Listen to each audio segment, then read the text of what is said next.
আসসালামু আলাইকুম। ১৪০০ বছর আগের কথা। তপ্ত মরুর বুকে গড়ে উঠেছে বিশাল এক জনপদ। আঁধারের আস্তরণ সেখানে অনেক বেশি প্রকট। মিথ্যের বেশাতি আর পাপাচারের নগ্নোৎসবে মাতোয়ারা সবাই। বিচ্যুত তারা সকলে এক অনিবার্য সত্যের পয়গাম থেকে, যা এই অঞ্চলে একদিন ফেরি করে এনেছিলেন এক আলোর ফেরিওয়ালা, ইব্রাহিম আলাইহিসসালাম। যে আলো প্রায় নিভু নিভু, সে আলোতে নতুন বিচ্ছুরণ নিয়ে একদিন উন্মেষ ঘটল এক মহামানবের, যার আগমনে বদলে গিয়েছে গোটা পৃথিবী, ইতিহাসের সকল গতিপথ। সকল বাঁক যিনি ভেঙেচুরে গড়েছেন নতুন করে, যিনি অনিবার্য সেই সত্য পয়গামের ধারক হয়েছেন ধরণীর বুকে, তিনি হলেন মুহাম্মদ সাল্লাল্লাহু আলাইহি ওয়াসাল্লাম। সেই মহামানবের মানবীয় গুণাবলী, যা তাকে সবার চাইতে আলাদা করেছে, যা তাকে সকলের মাঝে অনন্য সাধারণ করে তুলেছে, সেই অনন্যতার গল্প আমাদের জীবনে কতটা নিবিড়ভাবে প্রাসঙ্গিক তা জানতে ডুব দেয়া যাক নবী জীবনের গল্পে। শুরু করছি জনপ্রিয় লেখক আরিফ আজাদের লেখা নবী জীবনের গল্প বইটির দ্বিতীয় পর্ব। সংসারের স্বরলিপি। একদিন নবীজি সাল্লাল্লাহু আলাইহি ওয়াসাল্লাম আয়েশা রাদিয়াল্লাহু আনহাকে বললেন, আয়েশা, একটা কথা বলি। নবীজি সাল্লাল্লাহু আলাইহি ওয়াসাল্লাম একটা কথা বলবেন, তার জন্য আবার অনুমতির কি আছে? তাছাড়া নবীজির সাথে কথা বলতে চাইবে না এমন দুর্ভাগা আর কে হতে পারে এই ধরার মাঝে? আয়েশা রাদিয়াল্লাহু আনহা বললেন, জি, অবশ্যই বলুন। নবীজি সাল্লাল্লাহু আলাইহি ওয়াসাল্লাম মুচকি হেসে বললেন, আমি কিন্তু বুঝতে পারি তুমি কখন আমার উপর অভিমান করে থাকো। নবীজি সাল্লাল্লাহু আলাইহি ওয়াসাল্লামের কথা শুনে বিস্মিত হলেন আয়েশা রাদিয়াল্লাহু আনহা। তিনি যা শুনেছেন তা যদিও বা সত্য, কিন্তু এই সত্যের এমন অকপট স্বীকারোক্তি, তাও এমন একজন মানুষের মুখ থেকে পাওয়া, যিনি গোটা বিশ্বজাহানের জন্য রহমতের ফল্গুধারা বয়ে এনেছেন, তাতে কি বিস্মিত না হয়ে উপায় আছে? বিস্ময়ের রেশটুকু চেহারায় ধরে রেখে আয়েশা রাদিয়াল্লাহু আনহা বললেন, কিভাবে বুঝতে পারেন ইয়া রাসূলুল্লাহ? এবার নড়ে চড়ে বসলেন নবীজি সাল্লাল্লাহু আলাইহি ওয়াসাল্লাম। আয়েশা রাদিয়াল্লাহু আনহার বিস্ময়ের ব্যাপারটা নবীজি সাল্লাল্লাহু আলাইহি ওয়াসাল্লামের কাছে গোপন থাকলো না। প্রিয়তমা স্ত্রীকে এমন চমকিত, এমন পুলকিত হতে দেখে নবীজি সাল্লাল্লাহু আলাইহি ওয়াসাল্লামও আপ্লুত হলেন। আয়েশা রাদিয়াল্লাহু আনহার কৌতূহল মেটাতে নবীজি সাল্লাল্লাহু আলাইহি ওয়াসাল্লাম বললেন, আয়েশা, যখন তুমি আমার উপর অভিমান করে থাকো, তখন আমার সাথে কথা বলার সময় তুমি বলো, ইব্রাহিমের রবের কসম। আর যখন তুমি আনন্দে থাকো, তোমার মন মর্জি ফুরফুরে থাকে, তখন তুমি কথা বলো এভাবে, মুহাম্মদের রবের কসম। দুই অবস্থায় তোমার এই যে দুই রকম শব্দচয়ন, এ থেকে আমি বুঝতে পারি অভিমান করে থাকলে তুমি আমার নাম নেয়ার বদলে ইব্রাহিম আলাইহিসসালামের নাম নাও। আর তোমার অভিমানের রেশ কেটে গেলে ইব্রাহিমের স্থলে তুমি আমার নাম উচ্চারণ করো।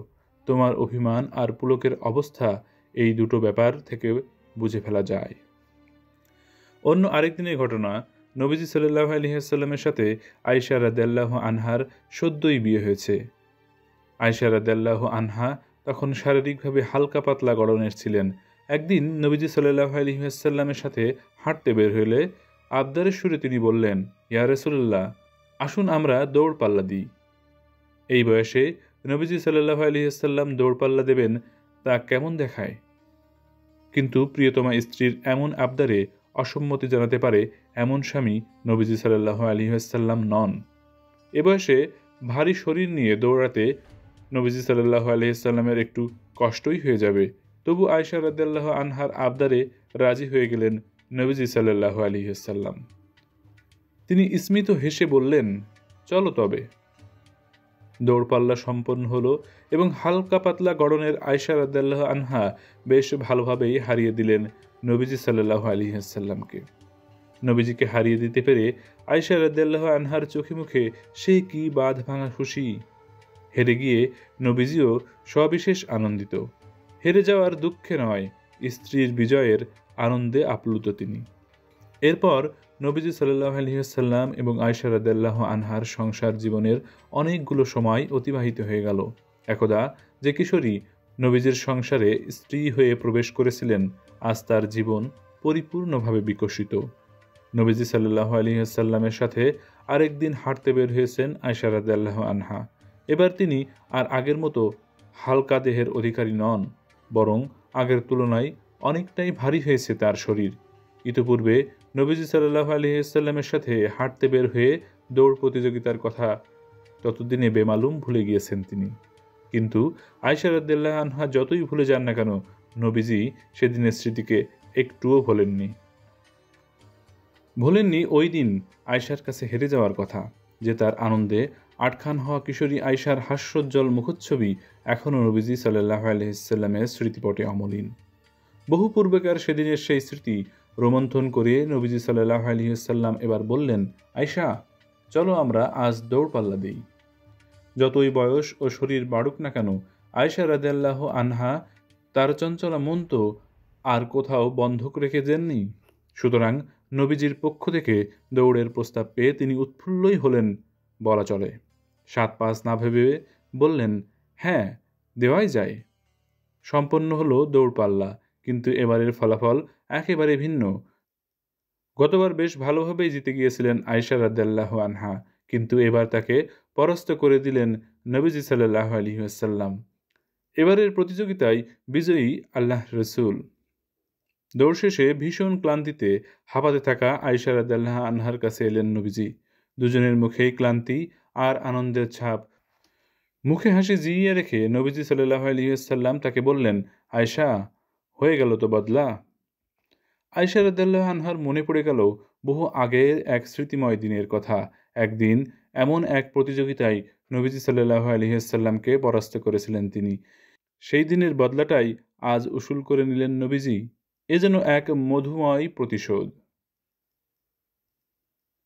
জীবনের হাজারো গুরুত্বপূর্ণ ঘটনাবলীর মাঝে আয়েশা রাদিয়াল্লাহু আনহার এত ছোট্ট একটা স্মৃতিকে নবীজি পরম যত্নে আগলে রেখেছেন হৃদয়ে। ব্যাপারটা তাকে আন্দোলিত না করে পারে? তিনি একাধারে একজন নবী, একজন রাষ্ট্রনায়ক, সমাজ সংস্কারক, চিন্তক এবং একজন সেনাপতি। তাকে ভাবতে হয় গোটা দুনিয়া নিয়ে। শামে কতজন সৈন্য যাবে, কোন সাহাবীর নেতৃত্বে মিশরে কাফেলা পৌঁছবে, সিরিয়ায় প্রশাসনিক অবস্থা নিরীক্ষণ, মদিনার অবকাঠামোগত উন্নয়ন, আবিসিনিয়ায় কোরআন শিক্ষা দিতে কোন সাহাবীকে নিয়োগ করা যায়, দামেস্ক থেকে আসা বিশাল কাফেলা সামলাবে কে, ইত্যাদি কত হাজার ধরনের কাজ নিয়ে প্রত্যাহিক মাথা ঘামাতে হয়। এসবের বাইরে পড়ে আছে নিজের গোটা ব্যক্তিজীবনটাই। আমরা জানি ব্যক্তিগত জীবনে আল্লাহর সাথে সম্পর্ক উন্নয়নে নবীজি সাল্লাল্লাহু আলাইহি ওয়াসাল্লামের সমান পর্যায়ের মানুষ দুনিয়াতে না কেউ কখনো ছিল আর না ভবিষ্যতে আসবে। ব্যক্তিজীবন আর রাষ্ট্রজীবন, এই দ্বিমুখী জীবনের ব্যস্ততা কাটিয়ে স্ত্রী কখন অভিমান করে বসেছে সেদিকেও ছিল নবীজির সতর্ক খেয়াল। দৌড় প্রতিযোগিতায় হেরে যাওয়ার স্মৃতি মনে করিয়ে দিয়ে স্ত্রীকে চমকে দিতেও তিনি ভোলেন না। স্ত্রীর অধিকারের বেলায় নবীজি সাল্লাল্লাহু আলাইহি ওয়াসাল্লাম এত সতর্ক খেয়াল ছিল যে জীবনের শেষ কয়েকটা দিন আয়েশা রাদিয়াল্লাহু আনহার গৃহে কাটানোর শখ জাগলে নবীজি অন্য সকল স্ত্রী থেকে অনুমতি চেয়ে নিয়েছিলেন। অন্য সকলে নবীজিকে অনুমতি দেওয়ার পরেই জীবনের শেষ সময়টা আয়েশা রাদিয়াল্লাহু আনহার ঘরে পার করার জন্য নবীজি সাল্লাল্লাহু আলাইহি ওয়াসাল্লাম সেখানে স্থায়ী হন। আল্লাহর নবী সাল্লাল্লাহু আলাইহি ওয়াসাল্লাম ইচ্ছা করলে এই অনুমতির তোয়াক্কা না করলেও পারতেন। যেখানে যে স্ত্রীর ঘরে ইচ্ছে চাইলেই তিনি থাকতে পারতেন। তাকে বাধা দেবে, হুঁশিয়ার করবে, মানবকুলে এমন দুঃসাহস কার আছে? কিন্তু এত ক্ষমতা, মর্যাদা ও সম্মান থাকা সত্ত্বেও তিনি কখনো সেগুলোর অপব্যবহার করেননি। হোক না তিনি আল্লাহর নবী, হোক না তিনি রাষ্ট্রপ্রধান, এক স্ত্রীর ঘরে থাকতে হলে অন্য স্ত্রীরা যদি সামান্য মন খারাপও করে, এই মন খারাপটাকেও তিনি গুরুত্ব দিয়েছেন। তিনি রাহমাতুল লিল আলামিন। সফলভাবে দুনিয়া সামলানোর মাঝেও ঘরণীর চেহারার আবহ দেখলে তিনি তার মনের অবস্থা বুঝে ফেলতেন। মজার স্মৃতি রোমন্থন করে তিনি চমকে দিতেন স্ত্রীকে। স্ত্রীর অধিকারের বিষয়েও তিনি সমান সতর্ক। ধুলোর সাধারণ পৃথিবী ধারণ করেছিল কি এক অসাধারণ মানব চরিত্র। তার জন্যও দোয়া। আল্লাহর রসুল হিসেবে নবীজি সাল্লাল্লাহু আলাইহি ওয়াসাল্লামের আত্মপ্রকাশের পর তাওহীদের বাণী প্রচারের প্রারম্ভকাল থেকেই আবু জাহেলের চাইতে বড় কোনো শত্রুর মুখোমুখি মুহাম্মদ সাল্লাল্লাহু আলাইহি ওয়াসাল্লাম কখনো হননি। হেন কোনো অত্যাচার নেই যা আবু জাহেল নবীজির উপর করেননি। লাঞ্ছনা, অপমান, অপদস্থ তো ছিলই, শারীরিক আর মানসিকভাবে নবীজি সাল্লাল্লাহু আলাইহি ওয়াসাল্লামকে সবচেয়ে বেশি আঘাত করা ব্যক্তি ছিল এই আবু জাহেল। সাহাবীদের ওপরও অকথ্য, নির্মম আর পাশবিক অত্যাচার নেমে এসেছিল এই আবু জাহেলের ইশারায়। একত্ববাদের বাণী প্রচার যখন থেকে নবীজি সাল্লাল্লাহু আলাইহি ওয়াসাল্লাম এবং সাহাবীদের ব্রত হয়ে ওঠে, তখন থেকে আবু জাহেল যেন ইসলামের এক অবধারিত শত্রু। তার কুটচাল, তার শত্রুতা, পাশবিকতা যেন অঙ্গাঅঙ্গিভাবে জড়িয়ে আছে ইসলামের প্রচার এবং প্রসারের সাথে। মক্কার প্রাথমিক সেই সময়গুলোতে কেউ তাওহীদের বাণী প্রচারে নামবে, কিন্তু আবু জাহেল তাতে বাগড়া দেবে না, এটা যেন ভাবাই যেত না। একদিন আবু জাহেল শপথ করে বলেছিল, মুহাম্মদ যদি আগামীকাল প্রার্থনা করতে আসে, লাত এবং উজ্জার কসম, আমি পাথরের আঘাতে তার মস্তক ছিন্ন বিচ্ছিন্ন করে ছাড়ব। এমন দুঃসাহস আর ঔদ্ধত্যে সেদিন কুরাইশেরা আবু জাহেলের পাশে ছিল। তারা আবু জাহেলকে অভয়বাণী দিয়ে বলেছিল, এগিয়ে যাও হে আবুল হাকাম, আমরা তোমাকে বিজয়ী দেখতে চাই। পরদিন আবু জাহেল সত্যি সত্যি হাতে মস্ত একখণ্ড পাথর নিয়ে কাবা চত্বরের গা ঘেঁষে দাঁড়িয়ে রইল। সে অপেক্ষা করতে লাগলো নবীজি সাল্লাল্লাহু আলাইহি ওয়াসাল্লামের জন্য। তিনি এলে হাতের পাথর দ্বারা আঘাত করে নবীজিকে খুন করবে। ভোরবেলা নবীজি সাল্লাল্লাহু আলাইহি ওয়াসাল্লাম যখন কাবা চত্বরে এসে দাঁড়ালেন, পেছন থেকে আবু জাহেল পাথরের আঘাতে নবীজি সাল্লাল্লাহু আলাইহি ওয়াসাল্লামকে হত্যা করার জন্য উদ্যত হলো, তবে সফল হতে পারেননি আবু জাহেল। সেদিন সে এমন এক ঘটনার মুখোমুখি হয় যা দেখে সে হাতের পাথর ফেলে দিয়ে দৌড়াতে দৌড়াতে সাথী সঙ্গীদের কাছে ফিরে যায়। তারা অবাক হয়ে জানতে চাইল, ওহে আবুল হাকাম, তোমার তো মুহাম্মদের মাথা গুড়িয়ে দেওয়ার কথা ছিল, কি হলো তার? আর এভাবে ছুটেই বা এলে কেন? তোমাকে তো খুব অস্থির আর দুশ্চিন্তাগ্রস্ত দেখাচ্ছে। সত্যি আবু জাহেল দুশ্চিন্তায় কাতর, চেহারায় তার ভীষণ ভয়ের রেখা স্পষ্ট। কোনো এক ঘোরতর বিপদের মুখোমুখি হলে মানুষ যেভাবে ঘাবড়ে যায়, আবু জাহেলের অবস্থাও সেরকম। ভীত বেহুবল চেহারায় আবু জাহেল বলল, আমি কিন্তু মুহাম্মদকে হত্যা করবার জন্য সত্যি সত্যি গিয়েছিলাম। যখনই পাথরের আঘাতে ছিন্ন বিচ্ছিন্ন করতে যাব তার মস্তক, ঠিক তখন মুহাম্মদ আর আমার মাঝে এমন এক দৈত্যাকার উট আমি দেখতে পেলাম। বিশ্বাস করো, এমন উট আমি আগে কখনো দেখিনি। আমার মনে হলো আমি যদি আর এক পা সামনে আগাতাম তাহলে ওই দৈত্যাকার উট আমাকে গিলে খেয়ে ফেলত। আমি এতখানি ভয় পেয়ে গেলাম যে নিজের জীবন বাঁচাতেই আমি সেখান থেকে দৌড়ে পালিয়ে এসেছি। সেদিন আল্লাহ সুবহানাহু ওয়া তাআলা নিজ দায়িত্বেই নবীজিকে রক্ষা করেছিলেন। আবু জাহেলের এমন শত্রুতা থেকে নবীজি সাল্লাল্লাহু আলাইহি ওয়াসাল্লামকে বাঁচিয়ে নিতে তিনি এমন এক নিদর্শন আবু জাহেলের সামনে হাজির করলেন যা দেখে আবু জাহেল রীতিমতো ভিড়মি খেয়ে গেল। নবীজিকে হত্যা তো দূর, নিজের প্রাণ বাঁচাতেই সে পলায়ন করল। ইসলামের একেবারে প্রথম যুদ্ধ, প্রথম যে জিহাদ, সেই বদরের যুদ্ধে মুসলিমদের লড়তে হয়েছে মূলত আবু জাহেল বাহিনীর বিরুদ্ধে। মুসলিমদের প্রতিপক্ষ হিসেবে শত্রু শিবিরের নেতৃত্বের আসনে ছিল সে।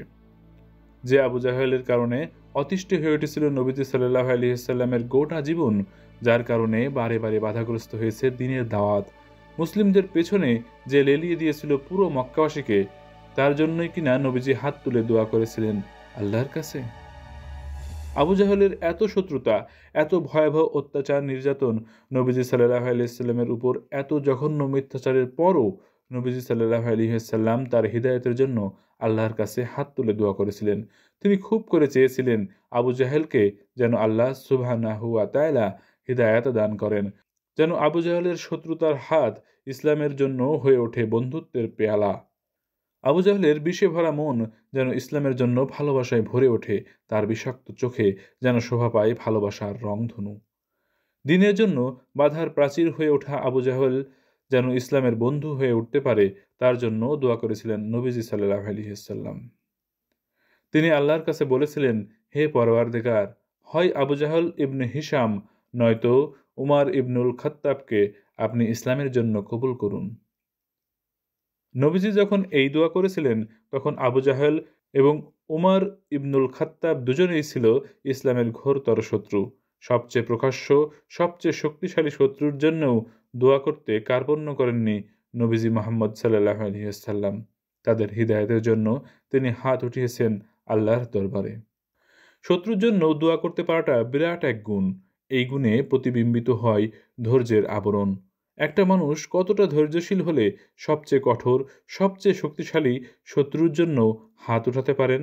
আমাদের চারপাশে আমরা যাদের জন্য দিন পালনে হোঁচট খাই, যাদের কারণে আমরা লাঞ্ছিত, অবাঞ্ছিত কিংবা অপমানিত হই, কখনো কি তাদের হৃদায়তের জন্য আল্লাহর কাছে দোয়া করেছি? কখনো কি আল্লাহর কাছে বলেছি, ইয়া আল্লাহ, অমুক ব্যক্তির কারণে আমি দিন পালনে বাধাগ্রস্ত হচ্ছি, আপনি তার হৃদয়ে আপনার দিনের বুঝ ঢেলে দিন, যাতে সে এবং আমি উভয়ে নির্বিঘ্নে আপনার দিন মেনে চলতে পারি। নবীজি সাল্লাল্লাহু আলাইহি ওয়াসাল্লামের হৃদয়টা ছিল সাগরের মতো বিশাল আর আকাশের মতো প্রশস্ত। তাই তো ঘোরতর শত্রুর জন্য তিনি দোয়ার হাত আকাশপানে উত্তোলন করতে পেরেছিলেন। নবী জীবন আমাদের এটা শেখায় যে ভালোবাসা আর ঘৃণা দুটোই হবে আল্লাহর দ্বীনের জন্য। আপোষহীন। নবুয়ত লাভের পর নবীজি সাল্লাল্লাহু আলাইহি ওয়াসাল্লাম আল্লাহর দ্বীনের বাণী মানুষকে শোনাতে ব্যতিব্যস্ত হয়ে পড়লেন। কুরাইশরা যে অসত্য ইলাহ আর মাবুদের উপাসনা করছে, তাদের যে কোনো ক্ষমতা, কোনো শক্তি, কোনো বোধ নেই, তা মানুষের কাছে বলে বেড়াতে আরম্ভ করলেন নবীজি সাল্লাল্লাহু আলাইহি ওয়াসাল্লাম। ক্রমেই বাড়ছিল নবীজির দাওয়াতের কার্যক্রম, আর ক্রমেই বাড়ছিল তার শত্রুর সংখ্যা। কুরাইশদের এতদিনকার ধর্মকর্ম, এতদিনকার পূজিত এক ইলাহকে হঠাৎ করে কেউ একজন এসে মিথ্যা বলে দাবি করে বসবে, তাদের পূর্বপুরুষদের রীতিনীতিকে বুড়ো আঙ্গুল দেখিয়ে কেউ একজন একেবারে নতুন ধর্ম, নতুন মতের প্রচলন করবে, তা যেন কুরাইশেরা স্বপ্নেও কল্পনা করতে পারেনি। কিন্তু বাস্তবতা মাঝে মাঝে স্বপ্নকেও হার মানায়।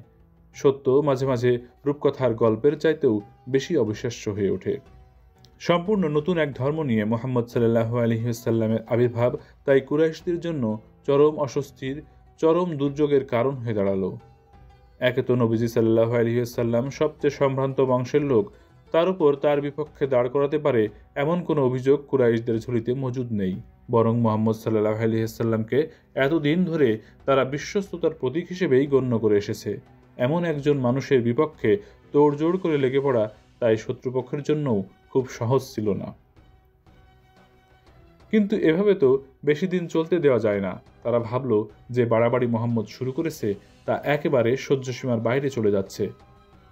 এর একটা যথোপযুক্ত বিহিত হওয়া দরকার। জন্মের আগেই তো নবীজি সাল্লাল্লাহু আলাইহি ওয়াসাল্লাম পিতাকে হারিয়েছেন।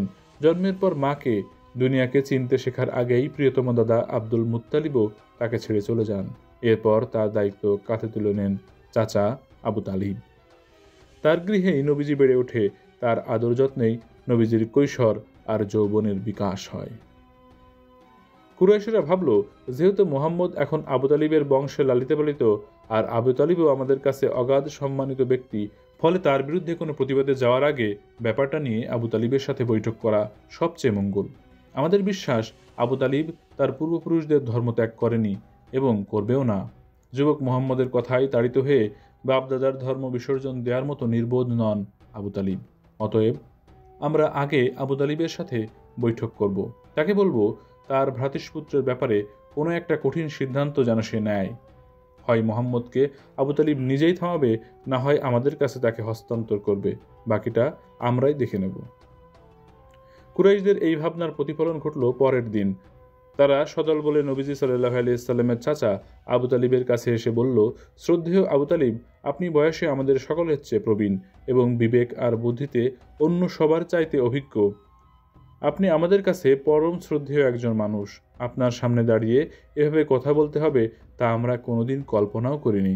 কিন্তু পরিস্থিতি এতটাই ঘোলাটে হয়ে গেছে যে আজ আমরা নিরুপায় হয়ে আপনার সামনে উপবিষ্ট হয়েছি।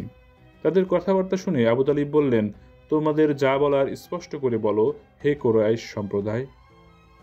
তারা বলতে লাগলো, শ্রদ্ধেয় আবু তালিব, আমরা বিভিন্নভাবে ইতোপূর্বে আপনাকে আপনার ভ্রাতুষ্পুত্র সম্পর্কে অবহিত করেছি।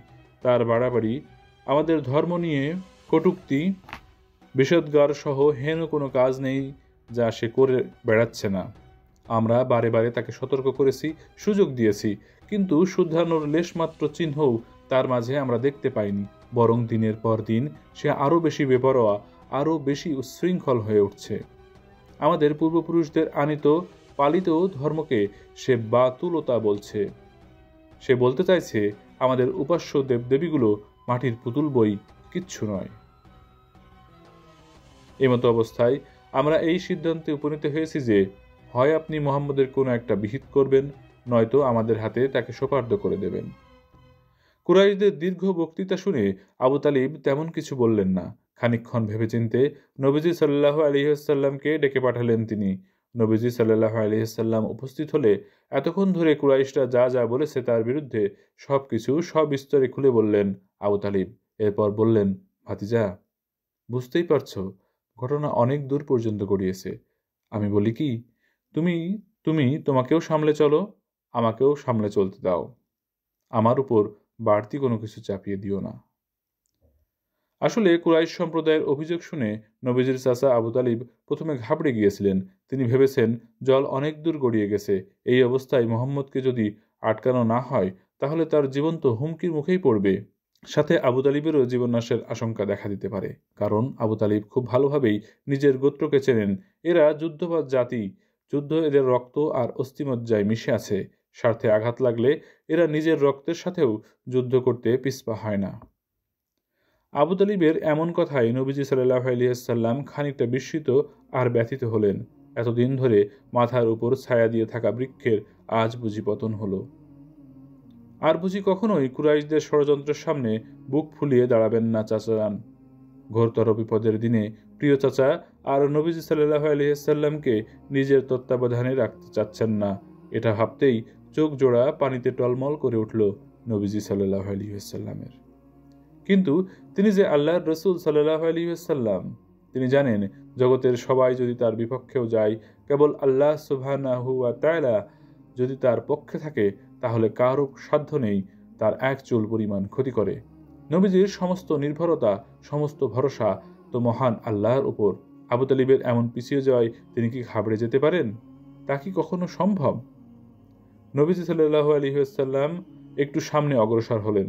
সকলের মাঝামাঝি এসে চাচা আবু তালিবের চোখের দিকে তাকিয়ে তিনি বলতে আরম্ভ করলেন, প্রিয় চাচাজান, আল্লাহর শপথ করে বলছি, যার হাতে আমার প্রাণ, এই কুরাইশেরা যদি আমার এক হাতে আকাশের সূর্য আর অন্য হাতে আকাশের চাঁদ এনে দেয়, তবু আমি যে সত্য এখন প্রচার করছি তা থেকে এক বিন্দু পরিমাণ সরে দাঁড়াবো না। আমি ঠিক ততদিন পর্যন্ত আমার কাজ চালিয়ে যাব যতদিন না আল্লাহ সুবহানাহু ওয়া তাআলা তার দিনকে বিজয়ী করেন, কিংবা যতদিন পর্যন্ত না এই কাজ করতে করতে আমার মৃত্যু আসে। কথাগুলো বলা শেষ হলে নবীজি সাল্লাল্লাহু আলাইহি ওয়াসাল্লামের বুক ফেটে কান্না এলো। চোখ দিয়ে টপ টপ করে গড়িয়ে পড়ল অশ্রুজল। যাদের হিদায়াতের জন্য তিনি আহাজারি করে যাচ্ছেন, সেই লোকগুলোই তাকে উৎখাত করতে উঠে পড়ে লেগেছে। স্বজাতির শত্রুতা আর এমন দুর্দিনে প্রাণাধিক প্রিয় চাচার নির্লিপ্ততা যেন নবীজিকে এফোড় ওফোড় করে ছাড়ল। বুকের ভেতর বেদনার সাগরে উথলে উঠল বিষাদের ঢেউ। তিনি চলে যাওয়ার জন্য পা বাড়ালেন। হঠাৎ পিছন থেকে আওয়াজ এলো, ভাতিজা, দাঁড়াও। থমকে দাঁড়ালেন নবীজি। এই যে চাচা আবু তালিবের আদেশ, তিনি কি তবে নতুন কোন আদেশ জারি করবেন এখন? তিনি কি বলে বসবেন, আজ থেকে আমি আর তোমার পক্ষে নেই? না, আবু তালিব সেরকম কিছু বললেন না। তিনি অধিকতর সাহস আর শক্তি নিয়ে বললেন, মুহাম্মদ, তুমি যা প্রচার করতে চাও অনায়াসে করো। তোমার যা মন চায় করতে পারো। আমি আজ সবার সম্মুখে ওয়াদা করছি, আমার প্রাণ থাকতে আমি কখনোই তোমাকে কুরাইশদের হাতে সোপর্দ করব না। কাহিনীর শেষ দৃশ্যপটে এসে চাচা আবু তালিবের এমন চমৎকার দৃঢ়তা আর শক্তিমত্তা দেখে অভিভূত হলেন নবীজি সাল্লাল্লাহু আলাইহি ওয়াসাল্লাম। বিস্মিত উপস্থিত কুরাইশেরা নিজেদের পরিকল্পনাকে এইভাবে ভেস্তে যেতে দেখে তারা ঘৃণা আর জিঘাংসা নিয়েই ফিরল সেদিন। তবে সেদিন নবীজি সাল্লাল্লাহু আলাইহি ওয়াসাল্লামের সাহস আর অবিচল দৃঢ়তা কি কম অবাক করেছিল আবু তালিবকে? কুরাইশেরা তো এক প্রকার প্রাণনাশের প্রজ্ঞাপন হাতে নিয়েই এসেছিল। হয় থামতে হবে, নয়তো বরণ করে নিতে হবে মৃত্যুকে। হয় চুপ থাকো, নয়তো পান করো মৃত্যুর হেমলক। দিনের ব্যাপারে নবীজি সাল্লাল্লাহু আলাইহি ওয়াসাল্লামের এমন দৃঢ়তা আর সাহসের জন্যই সেদিন সম্ভবত আবু তালিব নিজের শিথিলতা ভেঙে হুঙ্কার দিয়ে কুরাইশদের খালি হাতে ফিরিয়ে দিতে পেরেছিলেন। যে অন্তর পান করেছে ওহির সুধা, সেই অন্তরে কি নিন্দা আর তিরস্কারের ভয় থাকতে পারে? মানুষের জন্য ভালোবাসা। নবুয়তের একেবারে শুরুর দিকের কথা। তখন মক্কায় ইসলামের তেমন নামডাক ছড়ায়নি। মুষ্টিমেয় লোক মাত্র ইসলামে প্রবেশ করেছে।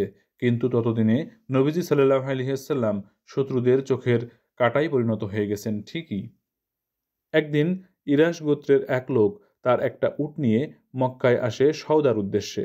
উটটা বিক্রি করার জন্য বাজারে বাজারে ঘুরে ক্রেতা খুঁজতে লাগলো সে। আবু জাহেল বাজারের পাশ দিয়ে যাওয়ার সময় উটটাকে দেখতে পায় এবং প্রথম দেখাতেই পছন্দ করে ফেলে।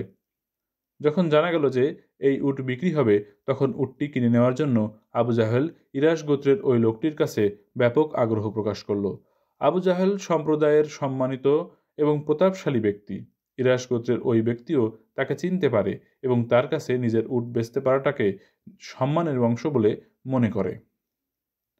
তাদের মধ্যে দরাদরি হয় এবং একটা নির্ধারিত মূল্যে আবু জাহেল উটটি কিনে নেয়। কিন্তু আবু জাহেল ইরাস গোত্রের লোকটিকে বলল, শোনো, আমার কাছে খুব বেশি টাকা নেই এখন। এক কাজ করো, উটটি বরং আমি আজ নিয়েই যাই। তোমাকে উটের দাম আগামীকাল দিয়ে দেওয়া হবে। কি বলো? সম্মানিত এক গোত্রের এত সম্মানিত এবং প্রতাপশালী একজন নেতা যখন এইভাবে আবদার করে, তখন জগতের যে কেউ তা নির্দ্বিধায় নিঃসংকোচে মেনে নেবে।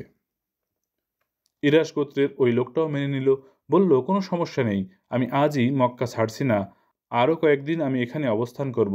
উটের দামটা আপনি না হয় পরেই আমাকে বুঝিয়ে দেবেন। আবু জাহেল উটটিকে নিয়ে এলো ঠিকই, কিন্তু সে বুঝতে পারল যে এই সওদাগর নিতান্তই বোকা আর নির্বোধ। কেবল তাই নয়, পোশাক আশাকে বোঝা যাচ্ছে যে সে অত্যন্ত দরিদ্র। সুতরাং একে ঠকানো তো একেবারে মামুলি ব্যাপার। উটের দামটা না দিলে কিংবা উট ক্রয়ের ব্যাপারটা যদি কোনোভাবে অস্বীকার করে ফেলা যায়, তাহলে এই বোকা লোকটার ক্ষমতা নেই কিছু করার। আবু জাহেল তাই করল। পরদিন উটের মালিক যখন আবু জাহেলের কাছে উটের দামটা চাইতে এলো, তখন তো আবু জাহেলের আকাশ থেকে পড়ার মতন অবস্থা। চেহারায় নিষ্পাপ এবং গাম্ভীর্যের একটা ছাপ জিইয়ে রেখে আবু জাহেল বলল, তুমি কে বলো তো? তোমাকে তো আগে কখনো এদিকে দেখিনি বাপু। আর কিসের দাম চাইছো তুমি আমার কাছে? আবু জাহেলের কথা শুনে হতবাক হয়ে গেল উটের মালিক। বংশী মর্যাদা আর প্রতিপত্তির দিকে চেয়ে অগাধ বিশ্বাস করে নিজের একমাত্র উটটি বাকিতে তার হাতে তুলে দিয়েছিল গতকাল। সেই ভদ্রলোকটাই নাকি ব্যাপারটাকে অস্বীকারের পায়তারা করছে। লোকটা বলল, দেখুন, গতকাল বাজারে আপনি আমার উটটি কিনতে চাইলে আমি আপনার কাছে বেচতে রাজি হই, কিন্তু আপনার কাছে টাকা না থাকায় আপনি আমাকে পরে শোধ করার ওয়াদা করেন। আজ আপনি সবটা কিভাবে অস্বীকার করে যাচ্ছেন? আবু জাহেল ক্ষিপ্ত গলায় বলল, দূর হও এখান থেকে। তুমি আমার নামে অপবাদ দিতে এসেছো কোন সাহসে? তুমি জানো আমি কে? উটের মালিক আবু জাহেলকে চেনে। এই তল্লাটের ক্ষমতাধর প্রতাপশালী একজন নেতা এবং নিজেকেও ভালোভাবে চেনে সে। গরিব আর অসহায় এক বিদেশি যে পেটের দায়ে নিজের উটখানা ভালো দামে বেচতে এসেছিল এই দূরদেশে। এই তল্লাটের নেতাই যখন তার সঙ্গে প্রবঞ্চনার আশ্রয় নিল, তখন চোখের পানি ফেলা ছাড়া তার আর কি বা করার আছে? কিন্তু এত দূর এসে এইভাবে একেবারে খালি হাতে ফিরে যেতে কেমন যেন মন সায় দিচ্ছে না তার। লোকটা কুরাইশদের একটা সভায় এলো এবং বলল, কুরাইশগণ, আপনাদের কেউ কি আবুল হাকামের কাছ থেকে আমার পাওনা টাকাটা আদায় করে দিতে পারবেন? দেখুন, আমি একজন বিদেশি, একটি উট ছিল, তা আপনাদের তল্লাটে বেচতে এসেছিলাম। আমাকে দুর্বল এবং অসহায় পেয়ে আবুল হাকাম ইবনে হিসাম আমার পাওনা টাকা দিতে অস্বীকার করছে। দয়া করে কেউ কি আমার পাওনা টাকা আদায়ে সাহায্য করতে পারেন? যে জটলার কাছে এসে উটের মালিক এই করজোড় অনুনয় করছিল, তার অদূরে একটা খোলা জায়গায় বসেছিলেন নবীজি সাল্লাল্লাহু আলাইহি ওয়াসাল্লাম। জটলার লোকেরা নবীজিকে দেখিয়ে দিয়ে বলল, ওই যে এক লোক ওখানে বসে আছে, দেখতে পাচ্ছ? হ্যাঁ। তার কাছে যাও, একমাত্র সেই পারবে তোমার পাওনা টাকা আদায় করে দিতে। আসলে তারা যে সৎ উদ্দেশ্যে নবীজি সাল্লাল্লাহু আলাইহি ওয়াসাল্লামকে দেখিয়ে দিয়েছিল সেদিন, তা কিন্তু নয়। তারা নবীজিকে বিব্রতকর অবস্থার মধ্যে ফেলার জন্যই এই রূপ করেছিল। মুহাম্মদ সাল্লাল্লাহু আলাইহি ওয়াসাল্লাম এবং আবু জাহেলের মধ্যে যে একটা বিরোধ চলছে, সেটা তারা খুব ভালোভাবেই জানত। নবীজিকে দেখিয়ে দেওয়ার উদ্দেশ্য ছিল এই, আবু জাহেলের মুখোমুখি হতে নবীজি সাহস করে কিনা তা যাচাই করা, কিংবা নবীজি যদি সত্যই লোকটাকে নিয়ে আবু জাহেলের কাছে যায় তাহলে আবু জাহেল আগের চাইতে আরও দ্বিগুণ রেগে যাবে। সর্বোপরি নবীজি সাল্লাল্লাহু আলাইহি সাল্লামকে বিব্রতকর বিপদের মুখোমুখি করিয়ে দেওয়াই তাদের মোক্ষম উদ্দেশ্য ছিল। কিন্তু উটওয়ালা সরল লোকটা তো আর এত দূরভিসন্ধি সম্পর্কে জানে না। সে তাদের কথা মতো নবীজি সাল্লাল্লাহু আলাইহি সাল্লামের কাছে এসে বলল, হে আল্লাহর বান্দা, আমি অমুক জায়গা থেকে এখানে সওদা করতে এসেছি। এই তল্লাটের আবুল হাকাম ইবনে হিশামের কাছে আমি আমার একমাত্র উটটি বেচে দিয়েছিলাম, কিন্তু আমার পাওনা টাকা দিতে লোকটা এখন অস্বীকার করছে। আমি এই জটলার লোকগুলোর কাছে অনুনয় করে বলেছিলাম আমার পাওনা টাকা আদায়ে আমাকে একটু সাহায্য করতে। তারা সবাই তখন আপনাকে দেখিয়ে দিয়েছে। তারা বলল, আপনি এর উপযুক্ত ব্যক্তি, আপনি কি আমাকে কোনোভাবে সাহায্য করতে পারেন? সবটা শুনে নবীজি সাল্লাল্লাহু আলাইহি সাল্লাম বললেন, চলুন আমার সাথে। লোকটাকে সাথে নিয়ে নবীজি সাল্লাল্লাহু আলাইহি সাল্লাম ঠিক আবু জাহালের গৃহে উপস্থিত হলেন। ঘরের দরজায় কড়া নাড়তেই ভেতর থেকে আবু জাহাল বলে উঠল, কে কড়া নাড়ছে? নবীজি উত্তরে বললেন, আমি মুহাম্মদ ইবনে আবদুল্লাহ ইবনে আব্দুল মুত্তালিব। কি চাই? একটু দরকার আছে, বাইরে এসো। আবু জাহাল দরজা খুলল এবং তার চেহারা খুব অস্বাভাবিক হয়ে উঠল। সাথে সাথে বাঘের মুখে পড়লে বনের বনেদি হরিণের যে অবস্থা হয় ঠিক সেরকম ভয়ার্ত চেহারা তার, যেন গলা শুকিয়ে একেবারে কাঠ। কোনোভাবে নিজেকে সামলে নিয়ে বলল, কি বলতে চাও বলো। নবীজি সাল্লাল্লাহু আলাইহি সাল্লাম উটের মালিককে দেখিয়ে বলল, এই লোকটার কাছ থেকে উট কিনে তার দাম দিচ্ছ না কেন? এক্ষুনি তার দাম পরিশোধ করে দাও।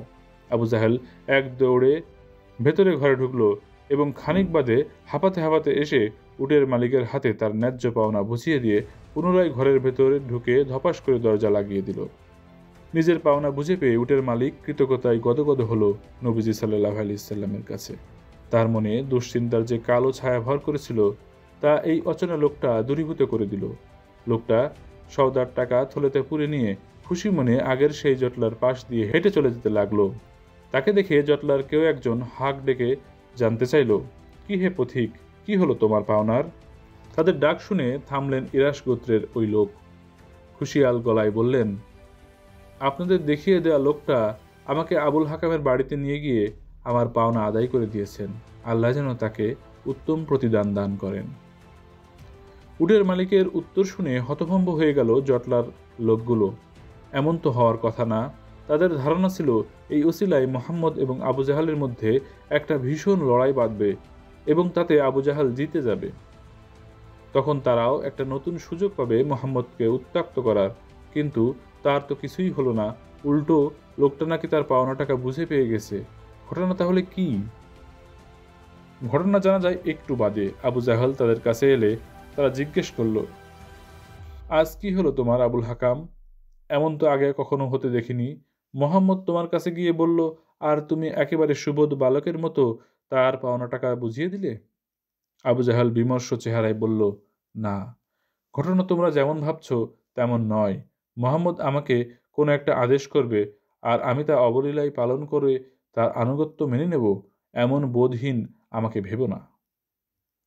তাহলে কি কারণে তুমি মোহাম্মদের কথায় বেদুইনের পাওনা টাকা পরিশোধ করে দিলে? আবু জাহালের চোখ থেকে ভয়ের রেশ তখনও পুরোপুরি কাটেনি। সে ভয়ার্ত গলায় ভীত সন্ত্রস্ত চেহারায় বলল, আজ আমার সাথে যা হয়েছে তার আপাত কোনো ব্যাখ্যা নেই। নিজের চোখ দুটোকে অবিশ্বাস করতে পারলে আনন্দ পেতাম বটে, কিন্তু এই দু চোখ দিয়ে আজ আমি যা দেখেছি তা কোনোভাবে অস্বীকার করার সুযোগ নেই। জটলার লোকগুলো বলল, ভয়ানক কিছু একটা যে ঘটেছে তা তোমার চেহারার আকৃতিই বলে দিচ্ছে। তোমাকে ভীষণ ভয়ার্ত আর বিপর্যস্ত দেখাচ্ছে আবুল হাকাম। বলো তো খুলে, কি হয়েছে? মোহাম্মদ কি তোমার সাথে খুব খারাপ কিছু করেছে? খারাপ কিছু করেনি, কিন্তু খারাপ কিছু হতে পারত। যেমন? ঘটনার আদ্যপন্ত বলতে শুরু করলো আবু জাহাল। শোনো তবে, আজ বিকেলে আমার দরজায় কড়া নাড়ার আওয়াজ পেলে আমি দরজা খুলে বেরিয়ে আসি। বিশ্বাস করো, বাইরে এসে আমি যে দৃশ্য দেখেছি তার চাইতে ভয়ঙ্কর, তার চাইতে অদ্ভুত জিনিস আমি এর আগে কখনো দেখিনি। সবাই বলল, আবুল হাকাম, তুমি কি এমন দেখলে যার ভয় তোমাকে এখনো তাড়িয়ে বেড়াচ্ছে? আমি বললাম, দরজার কাছে মোহাম্মদ দাঁড়িয়ে আছে এবং তার পাশে ইরাস গোত্রের সেই উটওয়ালা। মোহাম্মদকে দেখে আমি বিন্দুমাত্র ভয় পাইনি, কিন্তু তার পেছনে দাঁড়িয়ে থাকা ওই বিশাল জন্তুটাকে দেখে আমার প্রাণ ওষ্ঠাগত হওয়ার জোগাড়। ওই জন্তুর চোয়াল এত উঁচু যে তা যেন আকাশ ফুঁড়ে চলে যেতে চাচ্ছে।